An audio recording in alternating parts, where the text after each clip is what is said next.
The darkness between stars had been quiet for 40,000 years. In that vast silence, 1,000 civilizations had learned to live without the thunder of war. They called it the Stillness, and it was sacred.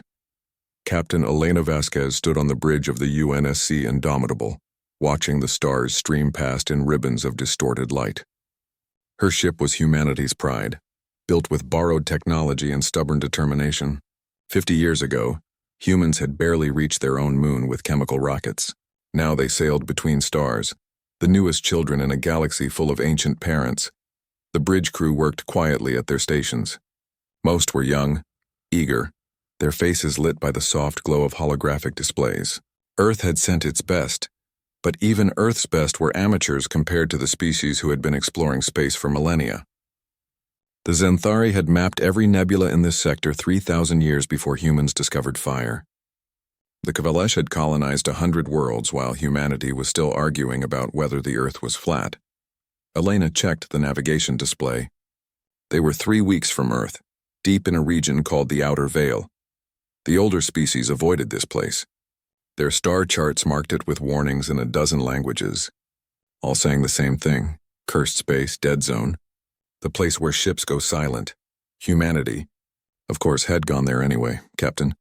"We're picking up something strange," Lieutenant Marcus Hayes called from the sensor station. He was frowning at his screens, his dark skin creased with confusion. "There's a massive object ahead. No energy signature, just sitting there in the void." Elena moved to his station, her boots magnetic against the deck. "How massive?" 5 kilometers long, maybe more. "The sensors are having trouble getting a clear reading. Whatever it is, it's old. The metal is corroded and the design doesn't match anything in our database." A derelict. In 40,000 years of peace, the galaxy had accumulated plenty of abandoned ships and stations. Most species simply left them floating, monuments to the past. But something about this one felt different. "Take us closer," Elena ordered, nice and slow. The Indomitable changed course, its fusion drives pushing them toward the mysterious object. As they approached, the main view screen resolved the shape. It was a ship, but unlike any Elena had ever seen. The hull was scarred and broken, with massive weapons ports along its flanks. Armor plating, thick and heavy, covered every surface. This wasn't a cargo vessel or an explorer. This was a warship. "My God," whispered Maya Rodriguez, the chief engineer. She was the youngest person on the bridge, barely 25 but brilliant. "Captain, that ship is designed to kill other ships. Look at those gun mounts, the armor configuration. This is military hardware." Elena felt a chill run down her spine. The Conquered, the alliance that governed most of the galaxy, had strict laws about weapons. Ships could carry defensive shields and light guns for asteroid mining, but nothing more. Capital ship weapons, planet crackers, mass drivers, all of it was forbidden. For 40,000 years, the galaxy had lived under this rule. Yet here floated a ship that broke every one of those laws. "Get me a salvage team ready," Elena said. Full environment suits armed with stun weapons only. "I want to know what this thing is and why it's out here." "Captain, protocol says we should report this to the Concorde first," her first officer, Commander James Park, said carefully. He was older than the rest of the crew, gray at his temples, a veteran of Earth's last orbital conflicts before the Stillness was explained to humanity. "Protocol also says we explore and investigate anomalies," Elena replied. "That's exactly what we're doing. We'll report everything once we know what we're dealing with." She could see the doubt in his eyes, but also the understanding. Humanity was still proving itself to the galaxy. Every discovery, every successful mission bought them more respect. Finding something this significant could change everything. The salvage team assembled in the airlock bay, 6 people in bulky environment suits, carrying scanning equipment and magnetic grapples. Elena watched them cross the void on thruster packs, tiny figures against the massive bulk of the dead ship. They found an airlock that still functioned, forcing it open with plasma cutters. Then they were inside. The video feeds from their helmet cameras showed corridors that had once been grand. The walls were inscribed with symbols in a language nobody recognized. Doors hung open, revealing chambers filled with equipment that had stopped working millennia ago. Everything was covered in the frost of vacuum, ice crystals glittering in the beam of their lights. They found the bridge after an hour of searching. It was enormous, designed for a crew of hundreds. Command stations ringed a central platform where the captain would have stood. The main display was dark, but when Maya connected a power cell to the emergency systems, something flickered to life. Data began streaming across the ancient screens. The salvage team's translators worked frantically, trying to make sense of the alien language. Slowly, words began to form. Fragment by fragment, a story emerged. The ship was called the Eternal Wrath. It had been fleeing. The logs spoke of a great war, a conflict that had consumed the galaxy. Species had built weapons that could shatter planets, bombs that could ignite stars. Billions had died. Trillions. The war had lasted for centuries until finally the survivors had agreed to peace. They had gathered all their weapons and destroyed them. Every warship, every missile, every gun designed to kill another sentient being. They had sworn an oath that would become the Stillness. Never again would they raise weapons against each other.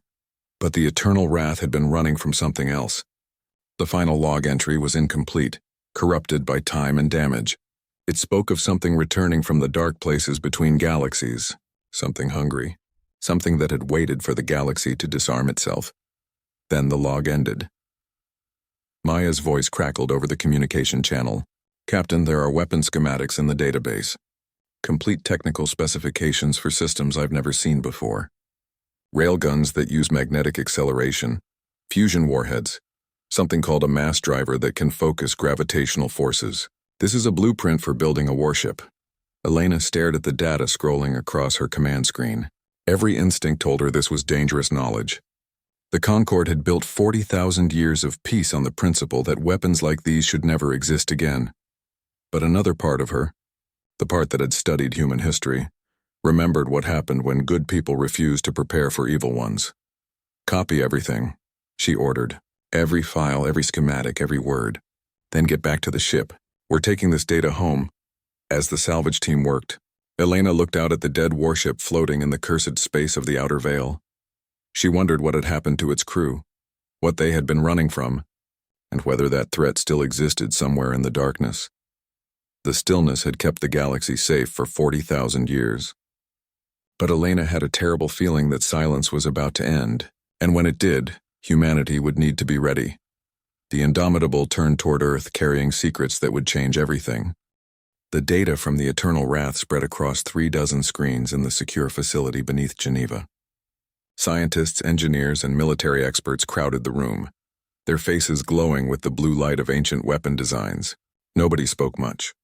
They were too busy trying to understand what humanity had found. Admiral James Chen stood at the center of it all, his arms crossed over his chest. He was 60 years old with iron-gray hair and eyes that had seen Earth's last wars before the planet unified. He had fought in the Pacific conflict, back when humans only killed each other. Now he was looking at weapons designed to kill across star systems. "This is insane," Dr. Sarah Mitchell said. She was the head of the research team, a physicist who had spent her career studying peaceful applications of fusion energy. Now she was staring at specifications for a bomb that could crack a planet's crust. "These designs are complete. Whoever built that ship knew exactly what they were doing." "The math is perfect. Can we build them?" Admiral Chen asked. The room went silent. Everyone looked at each other, uncomfortable with the question. Finally, Maya Rodriguez spoke up. She had been working non-stop since returning from the outer veil, barely sleeping, driven by something she could not quite name. "Yes," she said quietly. "We can build all of it. The railguns would be the easiest. We already have magnetic acceleration technology. The fusion warheads would take more work, but we understand the principles. The mass driver, though, that's something else. It's a gravity weapon. It would take years to develop, maybe decades."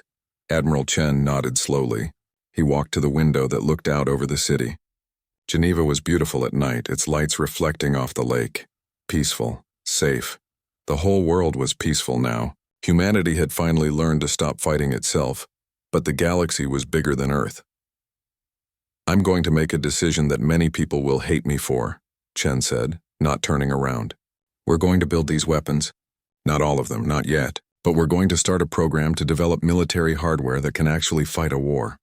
"Sir, the Conquered will never allow it," Commander Park said. He had been promoted after the Indomitable's return, and now served as Chen's military liaison. "The moment they find out, they'll demand we stop. They might even force us out of the Concord entirely. Then we don't tell them, Chen replied. He turned back to face the room. This program is classified at the highest level. Codename Shatter Protocol. Only people in this room and a handful of government officials will know it exists. Dr. Mitchell stood up, her face troubled. Admiral, I understand the logic. But we've just been welcomed into galactic society. We've been given access to trade routes, technology exchanges, peaceful cooperation with species who could teach us so much. If we betray that trust. If we're not prepared and something happens, none of that will matter, Chen interrupted. I've read the last log from the Eternal Wrath. Something made them run. Something made the entire galaxy disarm.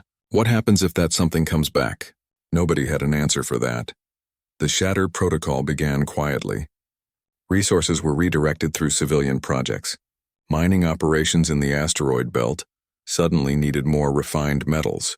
Fusion research stations required additional funding. Shipyards beyond Neptune started constructing something they called a deep space research platform. It was all lies. In reality, humanity was building its first true warship. Elena Vasquez was pulled from exploration duty and given a new assignment. They made her a Commodore and put her in charge of the ship design committee. She worked with engineers and weapons specialists, blending the ancient designs from the Eternal Wrath with human innovation. The ship would be called the Ragnarok, a name from old Earth mythology. The end of the world. It felt appropriate. The design came together over months.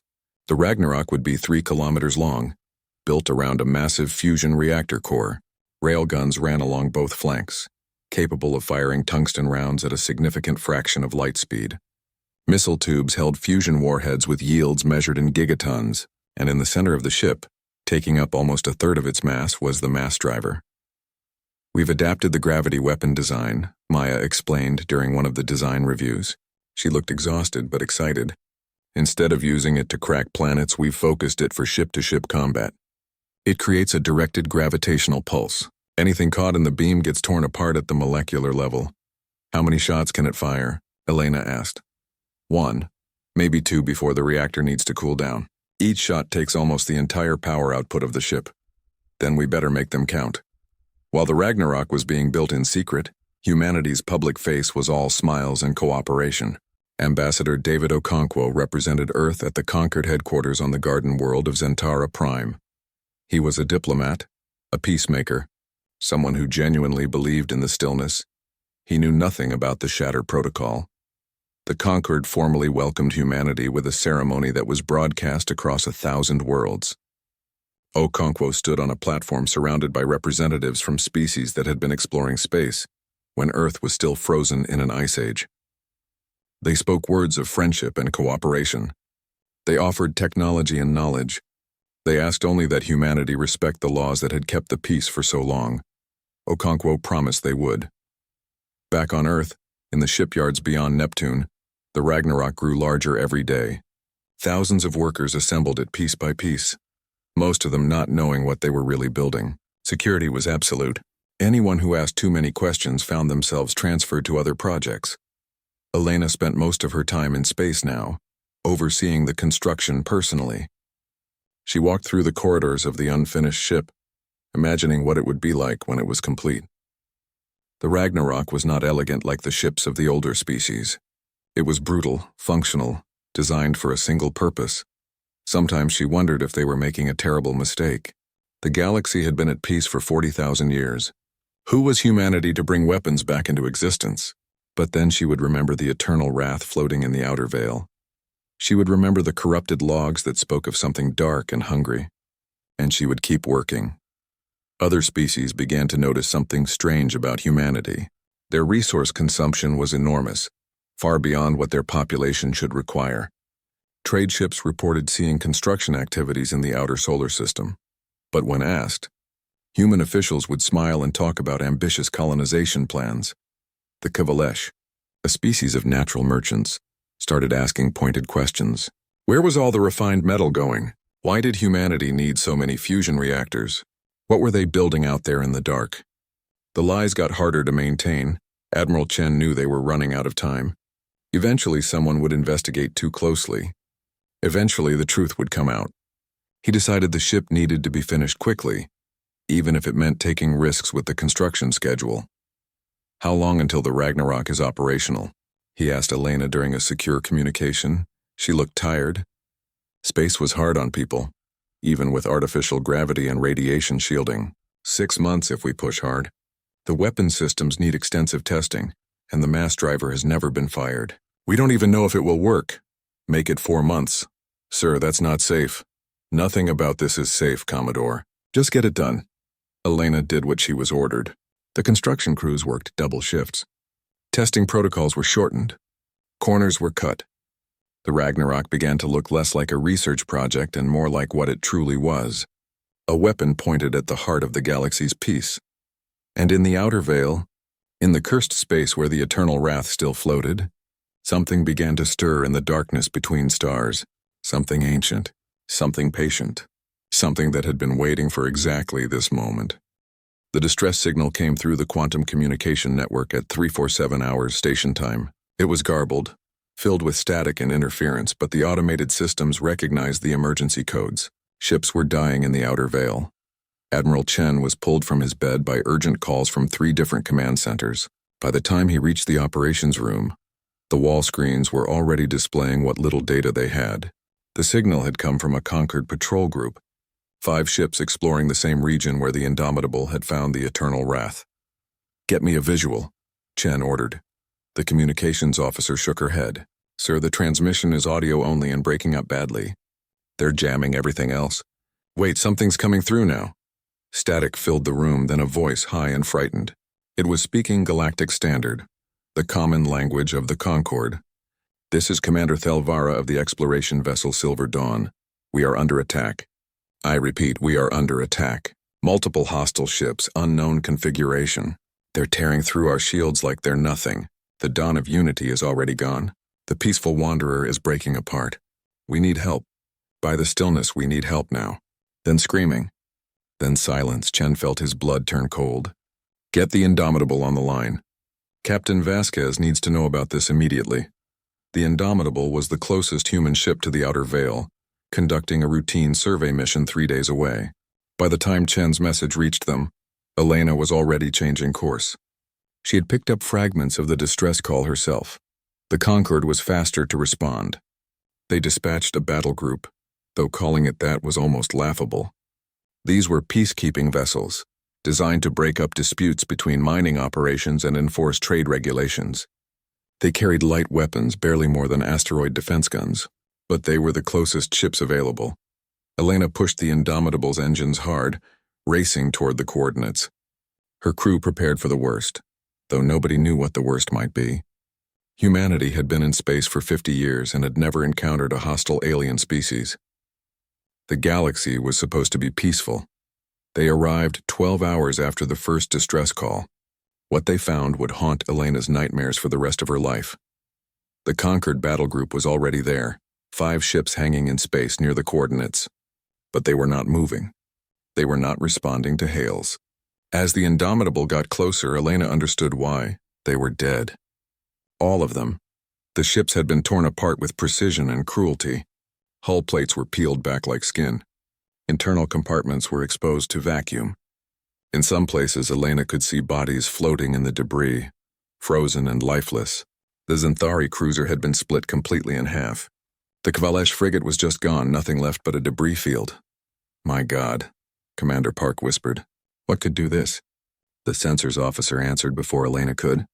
Captain, I'm picking up multiple contacts. They're big, really big, and they're moving toward us. The view screen shifted to show them. At first, Elena thought they were looking at asteroids or small moons. But then she saw they were ships, massive, organic-looking vessels that seemed to be made of metal and flesh combined. They moved like living things, flowing through space with terrible grace. There were dozens of them. All hands battle stations, Elena ordered, her voice surprisingly calm. Charge weapons and reinforce forward shields. Transmit everything we're seeing back to Earth on the emergency channel. Make sure it gets through. The hostile ships, whatever they were, noticed the Indomitable. Several broke off from the debris field and began accelerating toward them.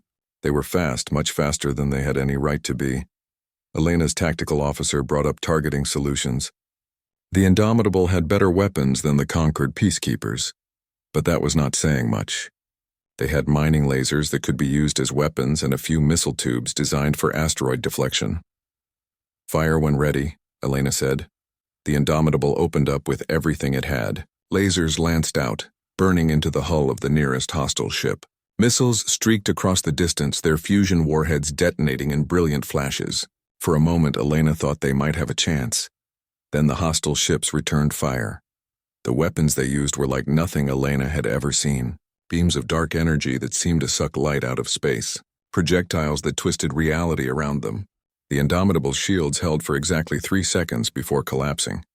Alarms screamed across the bridge as hull breaches opened on multiple decks. "Get us out of here," Elena shouted. "Emergency jump now." The navigator's hands flew across his controls, plotting a jump vector that would take them away from this nightmare. The ship's faster-than-light drive began to charge, reality bending around them. One of the hostile ships fired again. The shot hit the Indomitable's aft section, tearing through the engine room. Half the crew stationed there died instantly. The FTL drive fluctuated, nearly failing. But the backup systems kicked in just in time.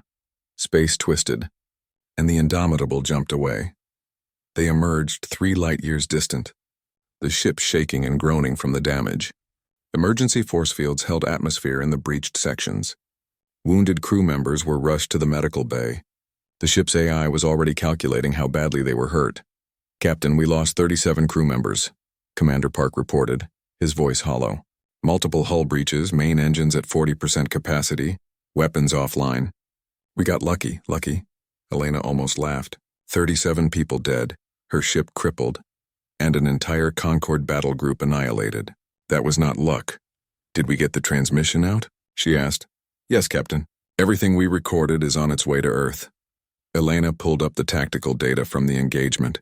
The computer had analyzed what it could of the hostile ships. They were big, incredibly advanced, and clearly designed for war. The database tried to match them against known species and came up empty. Then Maya spoke up from the engineering station. She had been silent during the battle, but now her voice was shaking. "Captain, I know what those ships are. I've been reading through the old files from the Eternal Wrath. There were corrupted records about the enemy they were fleeing from. The descriptions match what we just saw." "What are they?" Elena asked. The old records called them the Devourers. "They're not from this galaxy. They come from the void between galaxies, the dark spaces where nothing lives. Every few million years they wake up and move through whatever galaxy is nearby. They consume everything. Organic matter, metals, energy. It doesn't matter. They eat entire worlds and use the resources to build more ships." Commander Park stared at her. "That's impossible. How could anything survive in the void between galaxies?" "I don't know," Maya said. "But the records say the last time they came through 40,000 years ago, it took the combined fleets of every species to stop them. Billions of ships fought them. The war lasted for centuries, and even then they didn't kill the Devourers. They just forced them back into the void." Elena felt the weight of understanding settle on her shoulders. That was why the galaxy had disarmed. Not just because they wanted peace, but because they wanted to forget. They wanted to forget the horror of what they had faced, but forgetting did not make the threat go away. "How long until they reach inhabited space?" Elena asked. Maya checked her calculations. "Based on their speed and trajectory, they'll hit the first conquered colonies in 3 weeks. Maybe less if they move faster. 3 weeks. The galaxy had 3 weeks to remember how to fight a war it had spent 40,000 years forgetting. And they had no weapons to fight it with except for one." Elena opened a channel to Earth. "Get me Admiral Chen. Tell him we need the Ragnarok now. Not in 4 months. Not in 4 weeks. Now. Because the stillness is over and something hungry is coming to devour everything we know." The Concorde Council chamber on Zentara Prime had never been so crowded. Representatives from 1,000 species filled the vast circular room, their voices creating a storm of fear and confusion. The holographic displays showed the same images over and over. The destroyed battle group, the Devourer ships, the cold math that predicted their arrival.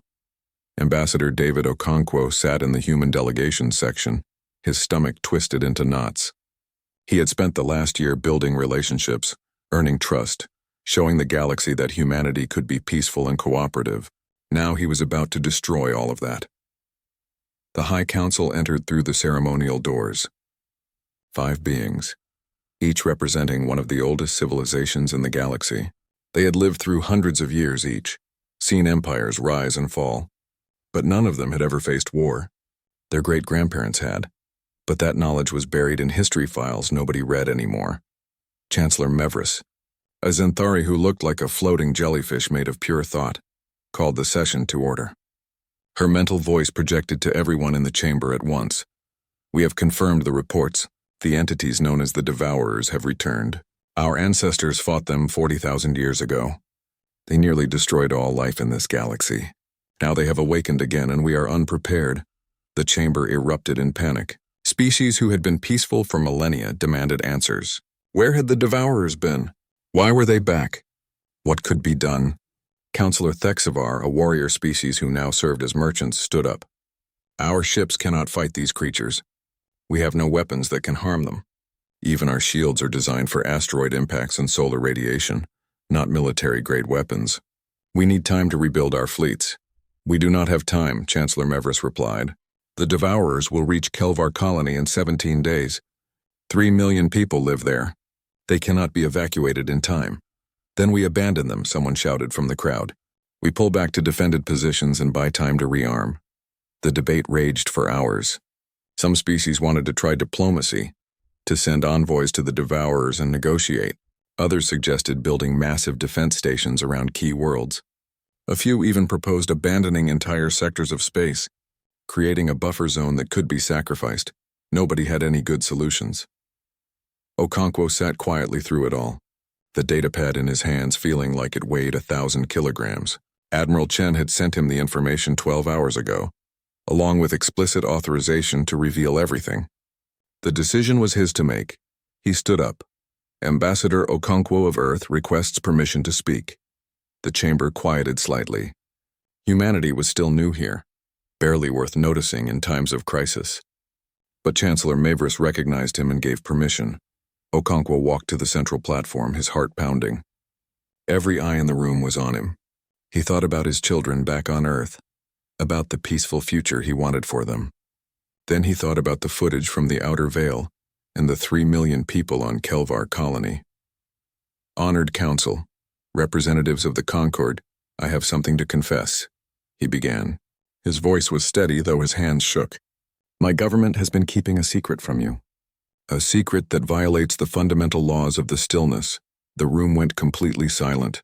4 months ago, one of our ships discovered a derelict warship in the Outer Veil. Inside, we found complete technical specifications for military weapons, weapons that were banned 40,000 years ago. My government made a decision to build these weapons in secret, without informing the Concord. The silence shattered. Voices rose in anger and disbelief. How dare humanity violate the Stillness? How dare they build weapons when the galaxy had chosen peace? Okonkwo raised his voice to be heard. We built them because we remembered something you had forgotten. Peace is not the natural state of the universe. Peace must be defended, and right now we have a ship that can defend it. He uploaded the data to the central display. The Ragnarok appeared in holographic form. 3 kilometers of deadly purpose. The specifications scrolled past. Weapons that could crack moons, shields designed to withstand capital ship fire, and at its heart, the mass driver. This is the UNSC Ragnarok, Okonkwo said. It is Earth's first warship. It is operational, and it is ready to fight the Devourers. The chamber exploded in chaos. Half the species present were shouting in outrage. Humanity had betrayed them, lied to them, brought weapons back into a peaceful galaxy. The other half were shouting questions. Could the ship really fight the Devourers? How powerful were its weapons? Could it win? Counselor Thexavar pushed through the crowd to confront Okonkwo directly. You arrogant children, you have been in space for barely half a century, and you think you can bring back the old ways? We created the Stillness for a reason. And what did the Stillness give you? Okonkwo showed back. 40,000 years of peace, yes, but also 40,000 years of weakness. You forgot how to protect yourselves. You forgot that there are things in the universe that do not care about your peace. The Ragnarok should be destroyed, someone shouted. We cannot allow this. Then who will fight the Devourers? Okonkwo demanded. Your peacekeeping vessels? Your mining ships with modified lasers? The Devourers destroyed a conquered battle group in minutes. They are 3 weeks from reaching colonies full of innocent people. Do you really want to face them with nothing? Chancellor Mevris raised her mental voice and everyone fell silent. Ambassador Okonkwo, your government has committed a grave offense against the laws that govern this galaxy. Under normal circumstances, humanity would be expelled from the Concord and subjected to sanctions. However, these are not normal circumstances. She turned to address the entire chamber. We must vote. The question is simple. Do we allow Earth to deploy this warship against the Devourers, or do we demand its destruction and face the enemy with what we have? The vote took hours. Species argued among themselves. Coalitions formed and broke apart. Some saw humanity as saviors, others as a new threat that might be worse than the Devourers. The older species, the ones whose ancestors had fought in the last war, tended to support using the Ragnarok. The younger ones, who had known only peace, wanted it destroyed. Finally, the votes were counted. By a margin of 62%, the Concord authorized the Ragnarok to engage the Devourers. But there were conditions. The ship would be monitored by Concord observers. If it survived the battle, there would be a reckoning about these new weapons, and humanity would answer for their deception. Okonkwo accepted the terms. He sent the authorization back to Earth immediately. In the shipyards beyond Neptune, Elena Vasquez received the message while inspecting the Ragnarok's bridge. The ship was not completely finished. Some of the systems were still being tested. The mass driver had never been fired except in simulations, but it would have to be enough. All crew, report to battle stations, she announced over the ship-wide communication system. We launch in 6 hours. 3,000 men and women scrambled to their positions. They were volunteers all, recruited from Earth's military, merchant marine, and exploration services. Every one of them knew this might be a one-way trip. Every one of them came anyway. Maya Rodriguez worked in the main engineering bay making final adjustments to the mass driver. She had barely slept in days, running on stimulants and sheer determination. This weapon was her creation, adapted from ancient designs but improved with human innovation. It had to work. Everything depended on it working. Admiral Chen came aboard just before launch. He found Elena in her ready room going over tactical plans. Commodore Vasquez, I'm promoting you to Admiral, he said. You are now the commanding officer of Earth's first battle fleet, which consists of exactly one ship, but still. Elena almost smiled. Thank you, sir, though I might not live long enough for the promotion to matter. You'll live, Chen said firmly. You'll win and you'll come home. Because if you don't, humanity's going to spend the next 1,000 years apologizing for building weapons we were too afraid to use. He handed her a data chip. These are the full specifications from the Eternal Wrath. Everything we found. If things go bad, if the Ragnarok is damaged beyond repair, make sure this data survives. The galaxy is going to need to learn how to fight again. The Ragnarok launched precisely on schedule. Its massive fusion drives lit up the darkness beyond Neptune, pushing the warship toward the outer veil, toward the Devourers, toward a battle that would determine whether the Stillness had been peace or just a long pause before the final war. A fleet of conquered ships followed at a safe distance. They were not there to fight. They were there to witness, to see whether humanity's gamble would save the galaxy or doom it. The Kepler junction was a natural choke point in space, a region where the gravity wells of 3 dead stars created a narrow passage that any ship traveling toward conquered space would have to pass through. Elena had chosen it carefully. If the Ragnarok was going to make a stand, it would be here. The warship hung in the darkness, 3 kilometers of human determination and alien technology. Its crew worked at their stations, faces lit by the soft glow of displays showing tactical data. They had drilled for this moment, practiced the maneuvers until they could execute them in their sleep. But no amount of practice could truly prepare anyone for what was coming. All systems green, Maya reported from the engineering station. Fusion reactor at optimal output. Railguns charged. Missile tubes loaded. Mass driver ready, though I still recommend only using it as a last resort. We have no idea if the ship can handle the stress of repeated firings. Understood, Elena said. She stood at the center of the bridge, the captain's position, though her new rank made her an admiral. Around her, the best of humanity prepared for war. The conquered observation fleet maintained position 10,000 kilometers behind them. 60 ships representing dozens of species, all there to watch. Some hoped the Ragnarok would succeed. Others hoped it would fail, proving that the old weapons should have stayed buried. Either way, they would not help. They could not help. Admiral, contact on long-range sensors, the tactical officer announced. Multiple signatures bearing 273. They're big, really big. I'm reading at least 500 individual ships, possibly more. They're staying in tight formation. Elena felt her mouth go dry. 500. The simulations had suggested they might face 100, maybe 200 Devourer ships. This was worse than anyone had predicted. Time to engagement? 42 minutes at current speed. 42 minutes. Elena opened a channel to the entire ship. All hands, this is Admiral Vasquez. In less than an hour, we're going to face an enemy that nearly destroyed this galaxy 40,000 years ago. We're one ship against hundreds. The odds are not good, but we're not here because the odds are good. We're here because someone has to stand in the gap. Someone has to show the galaxy that peace is worth fighting for. Today that someone is us. Today we show them what humanity can do. All stations report ready status. One by one, the department heads confirmed. Weapons ready. Shields ready. Engineering ready. Medical standing by. The Ragnarok was as prepared as it would ever be. The minutes crawled past. The Devourer fleet grew larger on the sensors, individual ships resolving into distinct signatures. They were massive, each one bigger than the largest Concorde vessels. Organic-looking. Their hulls a fusion of metal and something else, something alive. They moved through space like a school of predatory fish, synchronized and deadly. Admiral, they've detected us, the sensor officer said. The formation is changing. They're spreading out, trying to surround our position. Let them come, Elena said. Weapons, I want firing solutions on the lead ships.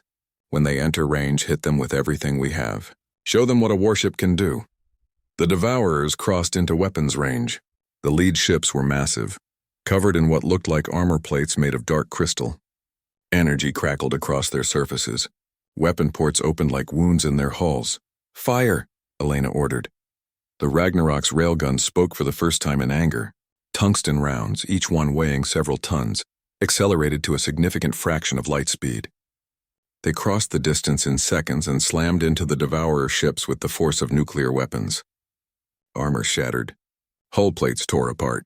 The first ship lost cohesion and began to drift, trailing atmosphere and debris. The crew cheered. Reload and fire at will, Elena commanded. Missile batteries target their engines. Let's see how they handle fusion warheads. The Ragnarok became a storm of violence. Railguns fired in rotating sequences, never letting the barrels cool completely. Missiles streaked out in waves, their warheads set to detonate on proximity. The space around the human warship lit up with explosions as Devourer vessels died, but there were so many of them. The Devourers returned fire. Dark energy beams lanced out, slamming into the Ragnarok's shields. The defensive screens held, but Elena could see the power readings dropping. Reality-warping projectiles twisted space around them, creating gravitational eddies that threatened to tear the ship apart. Shields at 70%, the defensive systems officer called out. 65-60. Evasive maneuvers, Elena ordered. Don't let them get a clean shot. The Ragnarok was not built for agility. It was a battleship, designed to absorb punishment and keep fighting. But its helmsman was skilled, and the ship responded to his commands, rolling and diving through the three-dimensional battlefield. More Devourer ships died. 10, 20, 30. The railguns never stopped firing, the barrels glowing red-hot from the sustained rate of fire. Missile tubes emptied and reloaded, emptied and reloaded. The crew worked like a machine, executing the drills they had practiced 1,000 times. But it was not enough. Admiral, we're being surrounded, Commander Park reported. They're trying to box us in. If they get behind our main shields, the secondary screens won't hold. Elena looked at the tactical display. Park was right. The Devourers were adapting, learning from each exchange of fire.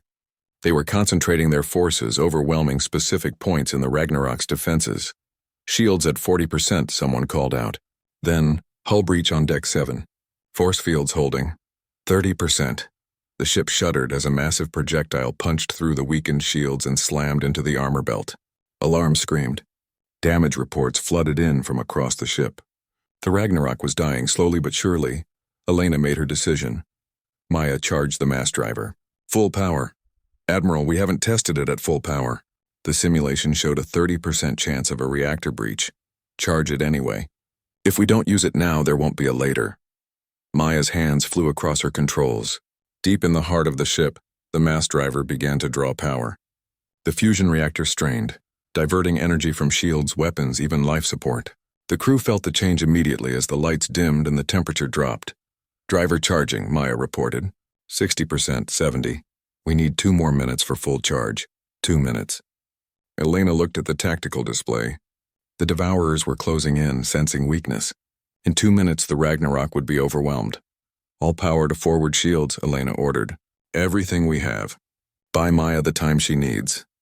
The ship shuddered under sustained fire. The forward shields blazed with absorbed energy, a wall of light between the Ragnarok and oblivion. But it was not enough. The Devourers concentrated their fire, and slowly, inevitably, the shields began to fail. Hull breaches on multiple decks. We're losing atmospheric containment in sections 4 through 9. Casualties mounting. 1 minute, Maya said, her voice tight. Shields at 10%.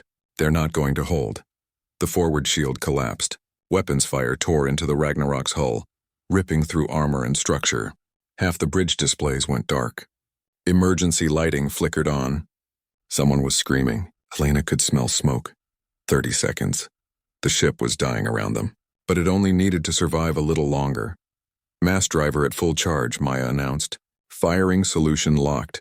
Elena looked at the tactical display one last time. The Devourers had concentrated themselves, thousands of ships in a dense formation, surrounding what they thought was a crippled enemy. They had made a mistake.